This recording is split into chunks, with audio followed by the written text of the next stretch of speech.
Hi guys, welcome to my channel. Before starting, subscribe and like the videos, it really helps. The content from this video are taken from the web novel and manga series of Mushoku Tensei Jobless Reincarnation. Now please enjoy the video. Volume 13 Chapter 8 Mortal Kombat. The battle begins. In the Grand Chamber, a massive HYDRA was waiting for us. Behind it were the magic crystals.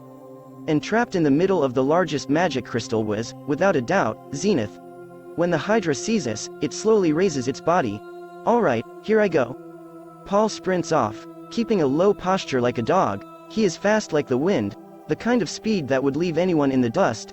However, this time, Elinalise follows Paul's lead as well.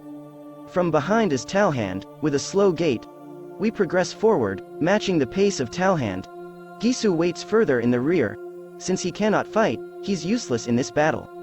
He can offer no real techniques for fighting with such a large-scale monster like a HYDRA. However, he is there for a reason. Worst case, if we should be annihilated, his role is to escape and report what happened. Paul reaches the HYDRA. At the same time, 3 of the HYDRA's heads move.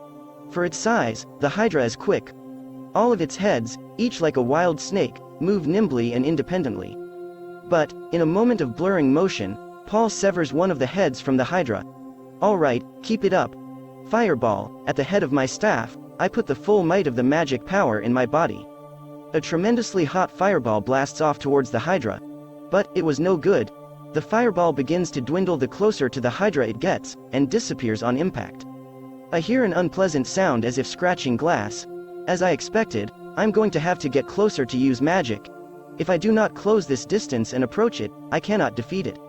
I won't be able to damage it unless I hit it point blank with fire magic. So that's the plan, eh? Are you going to be able to fight up close, Rudy? I'll be fine. While I trained, I didn't just limit it to magic. Although I confidently said so, my heart is beating out of my chest. I am weak in close combat. Most of my memories of close combat ended up colored with my defeat.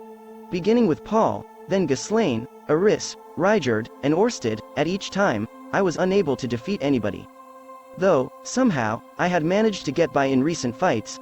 The Stray Dragon, Rinia, Pursena, and Luke. I used the Demon Eye of Foresight to win against them. However, can I win against this HYDRA?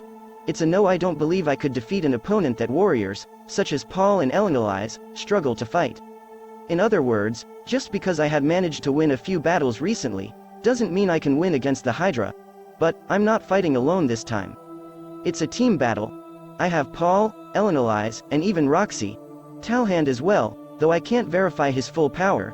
Surely it must be at the same level of the others. I take off at full speed, and arrive just behind Paul. Rudy, don't you dare move away from my back. I listen to the instruction of Paul, who's in front of me. Elinalise flanks to the left and Talhand to the right, and Roxy casts from the rear. The formation is exactly like the Imperial Cross. Shaw. 3 heads attack simultaneously. It seems the HYDRA doesn't move any more than 3. Perhaps it's incapable of moving more, or is it, because moving more heads would interfere? I don't understand it, but it's convenient. Elinalise sidesteps one head, Talhand bats away another, and Paul cleanly beheads the remaining attacking head. The head falls to the ground and begins writhing. Go now. I'm on it.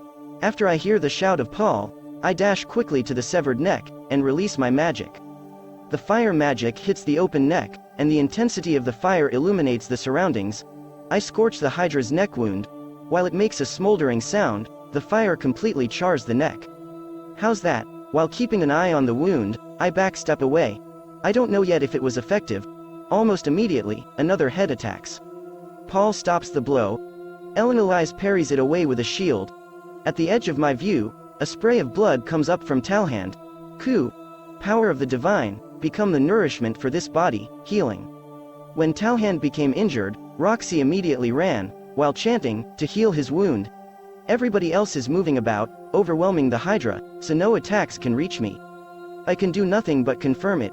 And as for the wound on the neck, does the cauterized section still regrow a head? How did it go? Alright. No new head is regrown. The wound remains unchanged. There is no surge of new flesh, and no new head regenerates. It's working, hell yeah. Paul bellows and another head falls. And I scorch that neck. The heat is terrifying. Indeed, the temperature of the heat begins to choke me. However, to scorch the neck sections, I must use at least this much intensity. If I fail to scorch the neck sections properly, a new head could regenerate. So, we continue in this manner. Cover me. My demon eye of foresight catches the Hydra's movement. Less than 2 of the Hydra's heads that don't move will aim for me. Greater than I evade one. Less than, however, the other one aims for the place that I evade to. Greater than, leave it to me. In the place where I dodged the first attacking head, Elinalise jumps. Jumping in with a slightly unnatural stance, she knocks one of the heads back. She places her body between the Hydra and myself. The shield is placed between the Hydra and myself. Even while I hear a snarling sound come forth, Elinalise protects me. A small squirt of Elinalise's blood splashes on my cheek. Roxy, she needs healing. Power of the divine, become the nourishment for this body, healing. Roxy immediately remedies the wound of Elinalise, and both return to their positions without incident. Rudy, keep your sights on the third one. Got it, Paul shouts. At the same time, another head falls, and a pillar of blood erupts. I grill the neck. My only job is to grill. I'm grilling meat, but I grill it diligently. I leave the rest to the others. I only focus on what's before me. Paul cuts, and I burn. Elinalise and Talhand protect me, and Roxy protects them. The fourth head drops, and I scorch the neck. It's going well. At least I thought so. But, then the Hydra changes its movements. Suddenly, yes, very suddenly, the Hydra launches all 5 of its remaining heads exclusively at Talhand. Kua. Talhand. The first attacking head Talhand avoids.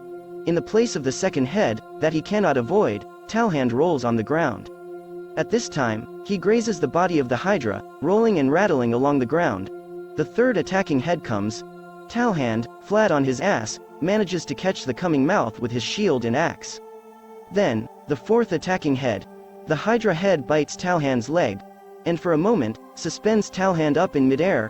Whoa! Finally, the fifth attacking head reaches to devour the whole body of the immobile Talhand. Oria. With a boom boom sound, the head crashes. The heads of the Hydra, that is. The fourth and fifth heads were cut off by the slashing attack of Paul. I'm alive. Thanks for the save, exclaims Talhand. I burned them. I report. Power of the divine, become the nourishment for this body, healing. Chants Roxy. While we hear each other at the same time, we work separately. I burn 2 more necks of the Hydra simultaneously. Just 3 remain. Again, the movements of the Hydra change. It appeared to stagger backwards, in fear of us. It's going good. We just need one final push, Rudy. Paul goes forward. No, wait. Isn't this a trap? Although we should attack, I don't know what this opponent is plotting. Then, when I give it a moment of thought. Nah. One of the Hydra's heads, an especially big head, it tears the scorched part clean off one of the necks. What the? With the cauterized part of the neck bitten off, the head regrows a few moments later. This is bad. While it cannot rejuvenate heads from necks that are scorched, if it bites off the cauterized section, the head will regrow again. Don't give it time to regenerate. Elinalise, while moving, lets out a war cry. She dashes, and thrusts her gladius into the regenerating neck.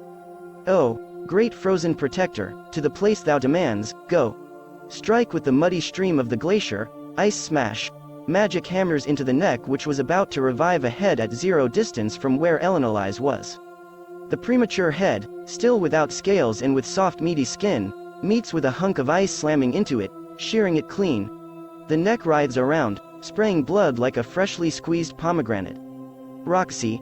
Oh, small cinder blessed with greatness, burn brilliantly, flamethrower. Roxy, who was following up with Elinalise, shoots out the flamethrower. Although the scales dampen the magical power reaching the Hydra, the neck smokes and burns. All right. Paul goes to pursue with the follow-up. However, the Hydra doesn't lower a head.